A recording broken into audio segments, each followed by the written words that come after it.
Very good evening to all members gathered here. I welcome you all for the third session on the following topic, failure theories in mission design.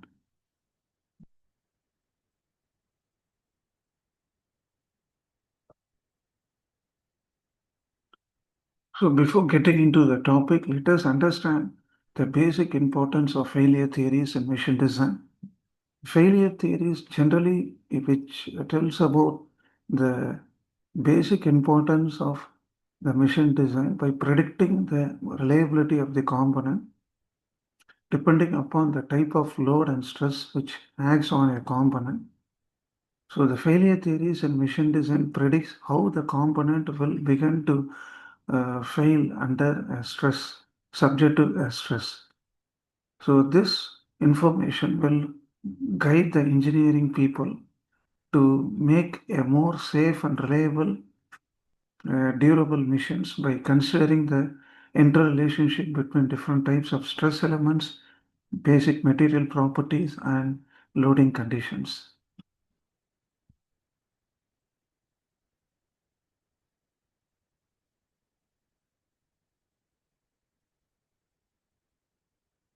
What are the key theories in mission design? The main key theories include normal stress theory, shear stress theory, and distortion energy theory. Each has a certain strength and limitations. Let us see in the following consecutive information. We will proceed further in more detail.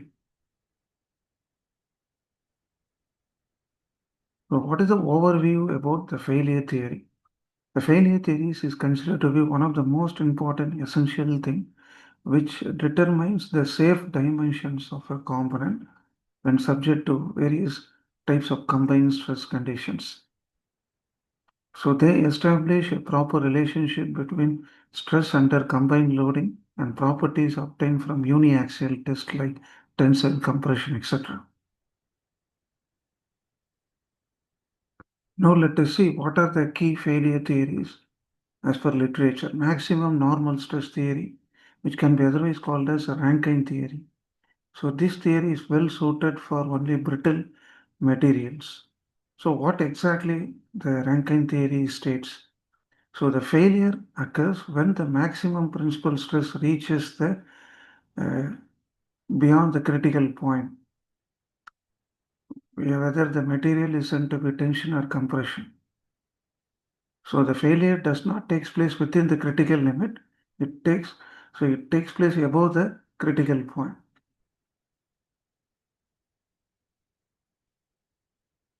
Next one is maximum shear stress theory.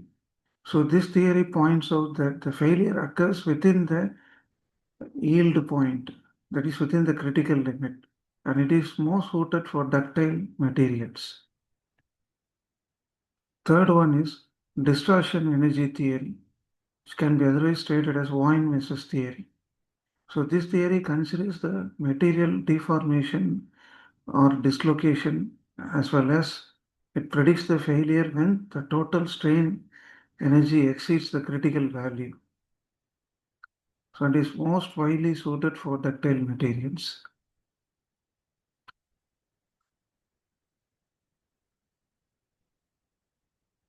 Why failure theories are considered to be very important? So the material strengths are determined through uniaxial test, but the mission components experience multi-axial stresses.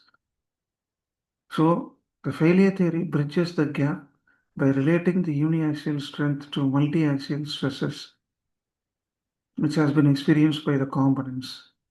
So one has to select the right theory according to the nature of available material loading conditions. Let us see how. The best theory depends upon the type of the material, loading conditions, as well as the material safety margin. Say for a ductile material, distortion theory is most common preferred.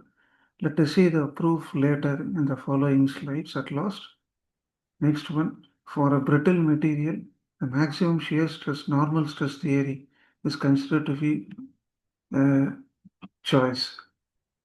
let us see for both what are the proofs for the selection of theory available.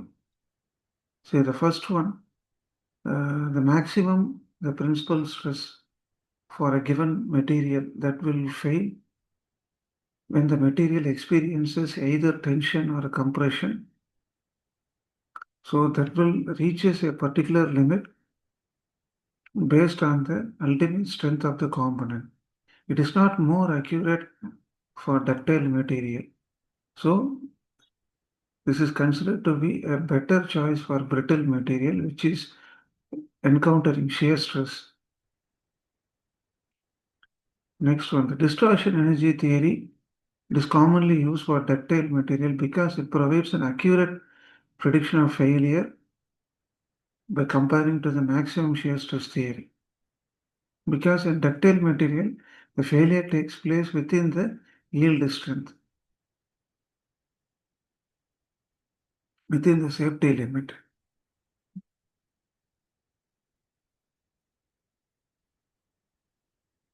So these are some of the proof of justification for selecting the right theory according to the type of the material and the nature of the loading conditions. So in conclusion, I can say in nutshell that in mission design, the failure theories are considered to be one of the most essential things used for predicting the capacity of the material to withstand various types of stress combinations and ensuring the safety component in design. So this clearly frames the relationship between different stress under combined loading and material properties obtained from tensile tests like yield and ultimate strength. So from this information, an engineer has to uh, decide for which type of material the proposed the test should be conducted with respect to the type of the loading nature and other criteria. So with this information, I thank each and every one of you. We will meet again in the next lecture on design of machine elements. So thank you once again.